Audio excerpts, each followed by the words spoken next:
Bismillahirrohmanirrohim. Assalamualaikum warahmatullahi wabarakatuh. Selamat siang, selamat berjumpa dan bergabung kembali bersama saya Bang Panggi. Siang hari ini saya akan menceritakan sedikit tentang kisah Empu Gandring. Begitu mendengar kata empu, apa yang ada dalam pikiran Anda? Tepat, seorang yang sangat pandai dalam membuat senjata, biasanya berupa pusaka keris atau benda tajam lainnya.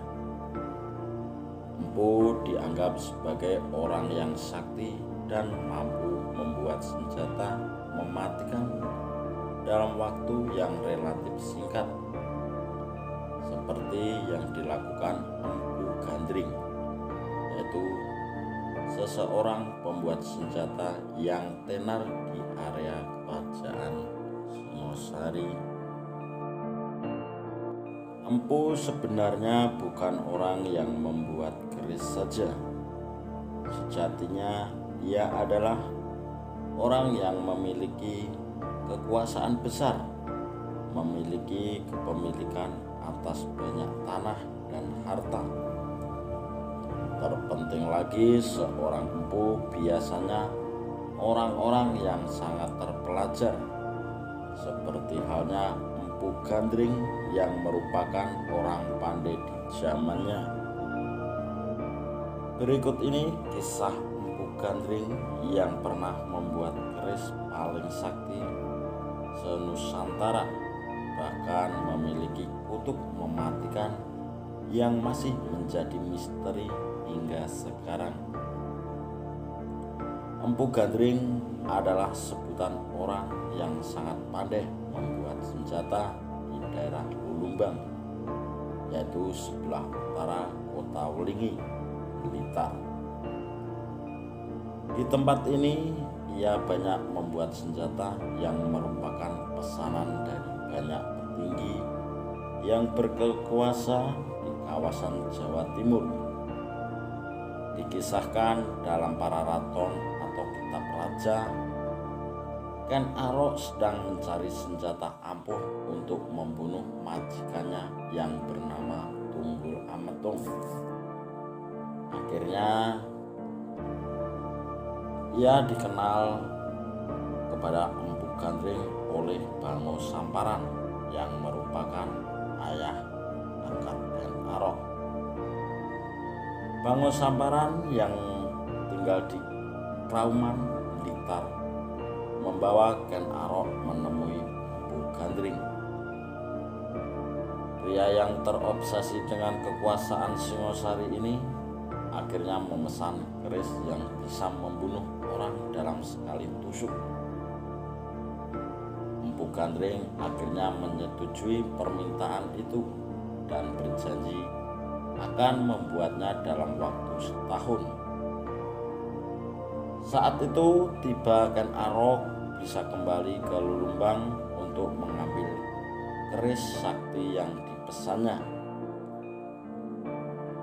Membuat keris bukan perkara mencetak logam menjadi sebuah senjata, yaitu perlu ada ritual-ritual khusus seperti puasa hingga pemilihan bahan yang tepat. Empu Gandring juga berjanji akan menyelesaikan dalam waktu setahun. Namun Ken Arok datang dalam tempo 5 bulan setelah kunjungannya. Tentu saja keris tersebut belum selesai dengan sempurna. Mengetahui hal ini, Ken Arok marah-marah besar. Ia tak mau tahu bagaimana membuat sebuah keris yang sakti hingga dalam sekali tusuk lawan bisa meregang nyawa. Empu Gandring pun juga tak kalah murka, membuat keris butuh ketelatenan dan kesabaran. Namun Ken Arok terlalu kuat untuk dihadapi, hingga Empu Gandring akhirnya membiarkan keris yang belum ia selesaikan dibawa oleh Ken Arok. Akhirnya adu mulut antara Ken Arok dengan Empu Gandring akhirnya juga menjadi sebuah petaka. Keris yang dibuat dengan susah payah oleh Empu Gandring justru digunakan untuk menusuk tubuhnya, dan Ken Arok melakukannya karena terbawa emosi dan ambisi. Meskipun belum selesai sempurna, keris nyatanya sudah menampakkan kesaktiannya hingga Empu Gandring mati di tempat. Sebelum menghembuskan napas terakhirnya, Empu Gandring yang terkenal sangat sakti akhirnya membuat sebuah kutukan, yaitu keris yang telah dibuatnya itu nantinya akan membunuh 7 keturunan Ken Arok, termasuk dirinya sendiri.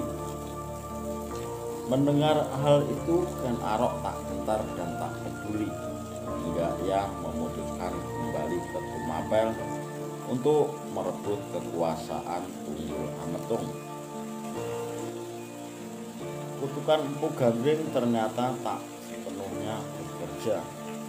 Tak semua keturunan Ken Arok terbunuh dengan keris yang telah dikutuk itu. Beberapa orang mengatakan jika Toh Jaya, anak dari Ken Arok, terbunuh oleh keris itu. Namun faktanya anak itu terbunuh akibat lembing dan tewas akibat banyaknya luka-luka di tubuhnya. Keris yang dibuat sebelum selesai ini hanya mampu membunuh 6 orang hingga akhirnya menghilang. Mereka adalah Empu Gandring si pembuat, Kebo Ijo yang merupakan rekan Ken Arok, Tunggul Ametung, Ki Pangalasan, Anusapati, dan Ken Arok sendiri. Saat ini keberadaan keris yang memakan banyak orang hebat itu tidak diketahui keberadaannya. Ada yang mengatakan keris itu lenyap dalam ke bawah Gunung Kelut. Ada juga yang mengatakan jika keris itu terpendam dalam tanah dan menunggu pemilik barunya. Itulah sedikit sekelimut kisah tentang Empu Gandring yang menjadi legendaris di masyarakat. Menurut Anda, keris seperti ini masih ada atau tidak di area modern seperti ini? Dan adakah Empu Gandring baru yang membuat senjata hebat? Oh ya guys, cukup sekian aja ya cerita-cerita pendek dari saya. Bila ada kata-kata atau penerapan yang kurang pas, tutur kata dan tingkah laku saya yang kurang sopan, kurang berkenan di hati saudara semuanya, saya Bang Panggih, manusia biasa, tidak luput dari suatu dosa, meminta maaf yang sebesar-besarnya. Akhir kata, salam santun, salam seduluran, serta salam budaya. Assalamualaikum warahmatullahi wabarakatuh.